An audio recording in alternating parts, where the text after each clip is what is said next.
Bienvenue pour cet instant de parole de la vie éternelle avec Marc Joseph. Nous sommes aujourd'hui le 2 juin 2026. Bien sûr, comme toujours, je suis de retour pour te rappeler que ce jour est pour toi un jour de grâce.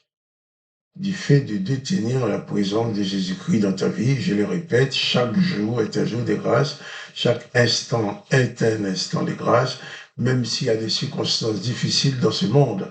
La grâce de Jésus-Christ dans ta vie te garantit la sécurité d'abord de ton âme, de ton esprit, et te garantit également du fait que Jésus-Christ est avec toi, il saura toujours te sortir de tous les problèmes possibles. Jésus-Christ dit, je suis avec toi tous les jours jusqu'à la fin du monde. Il convient pour toi de te rappeler que quoi qu'il arrive, Jésus-Christ ne t'abandonnera jamais. Tu vas peut-être me dire, oui, si Jésus-Christ est avec moi, pourquoi j'ai des soucis, j'ai des problèmes? Tu vis dans un monde qui a été maudit par l'Éternel des armées. L'Éternel des armées a dit que le sol sera maudit. Donc, quiconque vit sur ce sol va subir. C'est un résultat de la malédiction de l'Éternel des armées sur la terre. Toutefois, Jésus-Christ vient, il te dit l'amour du Dieu le Père pour toi, qui n'est pas le condamnateur. Le problème, c'est que les gens font la confusion. Et les religions sont en train de faire la confusion entre l'Éternel des armées et le Père de Jésus-Christ, entre les dieux de la vengeance et les dieux d'amour. Donc, il faut savoir que quoi qu'il puisse arriver sur cette terre avec tous ces malheurs qui sont là, l'Éternel les a prévus. Mais Jésus-Christ a prévu la délivrance pour toi. L'Éternel des armées ordonne de pratiquer la vengeance, ordonne aux gens de faire du mal à ceux qui font le mal. Mais Jésus-Christ dit le contraire. C'est d'ailleurs pour ça que les serviteurs de l'Éternel ont tué Jésus-Christ. Mais, toi, en tant que disciple de Jésus-Christ, tu dois bien retenir dans ton âme, dans ton esprit, dans ta tête, je dirais même dans ton corps. Tu dois retenir cette parole de Jésus-Christ qui dit, je suis avec toi tous les jours jusqu'à la fin du monde. Et si Jésus-Christ est avec toi, la grâce est avec toi. Le pardon est avec toi. La miséricorde est avec toi. La bonté est avec toi. Jésus-Christ, dans sa grâce, est venu sur la terre pour te révéler l'existence du Dieu le Père, qui ne veut pas que tu te laisses transformer par le méchant. Quand un méchant est devant toi, l'Éternel te dit qu'il faut le tuer, qu'il faut le détruire, qu'il faut l'exterminer. Mais Jésus-Christ dit, quand le méchant est devant toi, tu dois le pardonner. Car si tu tues le méchant, tu es aussi méchant que lui. Tu fais du mal au méchant, tu es aussi méchant que lui.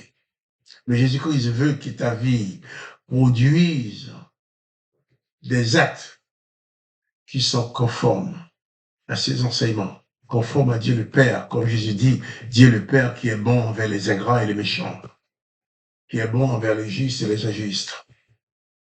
Jésus-Christ n'est pas venu pour te donner de la force pour exercer la vengeance, mais Jésus-Christ te donne la force pour pardonner, pour aimer inconditionnellement, aimer sans condition. D'ailleurs, il va dire, il vous a été dit, œil pour œil, dent pour dent, mais moi je vous dis qu'il faut aimer vos ennemis, qu'il faut pardonner, faire du bien à ceux qui vous font du mal. Et c'est ça la base de l'évangile. Et pour y arriver, évidemment, on a tellement l'habitude de fonctionner avec les ordonnances de l'Éternel qu'il est plus facile pour l'humain de dire, eh bien, je vais rendre le coup. Mais pour fonctionner avec la méthode de Jésus-Christ, on doit faire quelques efforts, même des fois des grands efforts pour se débarrasser de ses habitudes. Car Jésus-Christ veut que chacun puisse te reconnaître par rapport à tes actes. Et d'ailleurs, je vais lire ce texte où Jésus parle des arbres et des fruits. Jésus-Christ dit ceci ici, dans l'évangile de Luc, chapitre 6, verset 43. Jésus-Christ dit ceci, ce n'est pas un bon arbre qui porte du mauvais fruit, mais ni un mauvais arbre qui porte du bon fruit. Voilà. On reconnaît l'arbre à ses fruits, un mauvais arbre va porter des mauvais fruits, un bon arbre va porter des bons fruits. Maintenant, tu dois savoir de quel côté tu vas te placer. Est-ce que tu vas te placer vers l'Éternel, les armées qui ordonnent la vengeance, la destruction d'ennemis, de tuer l'autre?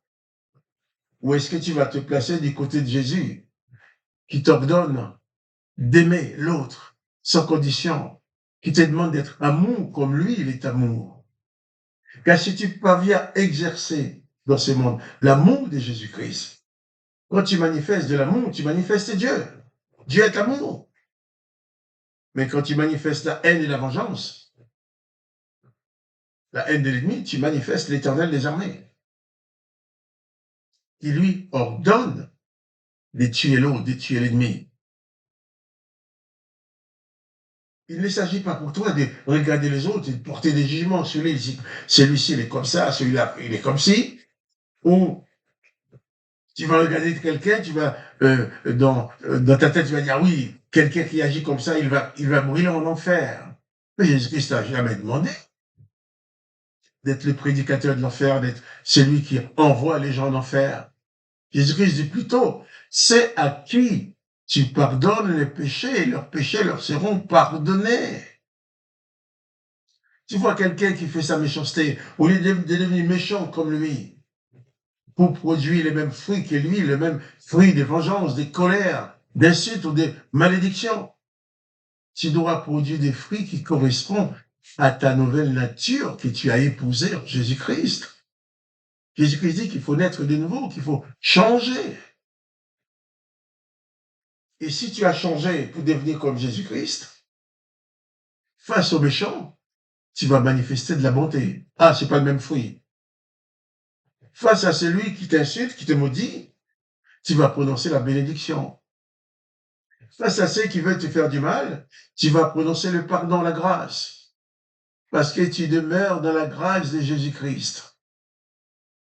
Tu n'as pas vocation à être comme monsieur tout le monde. Tu vas choisir ce que tu veux être. Choisir comment tu veux vivre. Tout le monde vit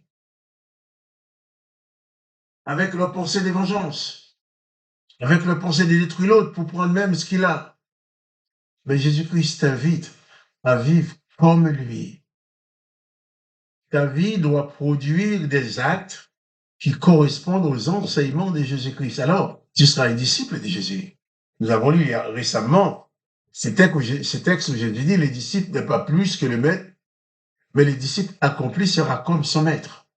Tu as vocation à devenir dans ce monde un disciple accompli pour Jésus-Christ. En sorte, au lieu d'envoyer des gens en enfer dans ta pensée, de dire, ah bon, Jésus-Christ va venir, tous ces méchants vont être brûlés en enfer. Non, ta mission, c'est de pardonner leurs péchés. Si toi, tu pardonnes leurs péchés, tu vas leur épargner l'enfer. Au lieu de les menacer des malédictions, des punitions, Jésus dit, ceux à qui tu pardonnes le péché, ils seront pardonnés. Nous allons revenir sur ce texte demain, Dieu voulant. Mais sache que tu es appelé à produire des fruits, des actes conformes aux enseignements de Jésus-Christ, et c'est alors tu seras pour lui un disciple accompli. Sinon, tu seras un faux disciple qui parle, mais qui ne fait pas ce que dit le maître. D'ailleurs, Jésus-Christ disait aux gens déjà, mais vous me dites Seigneur, Seigneur, mais vous ne faites pas ce que je vous dis.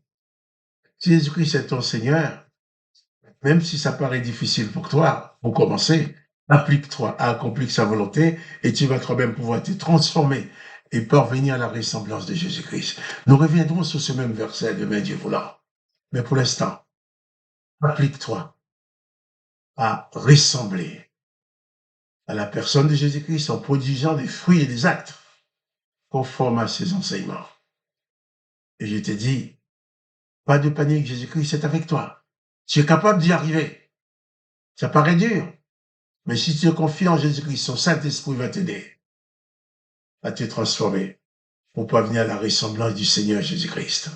Et quant à moi, Marc et Joseph, je te dis maintenant, à demain, pour les paroles de la vie éternelle.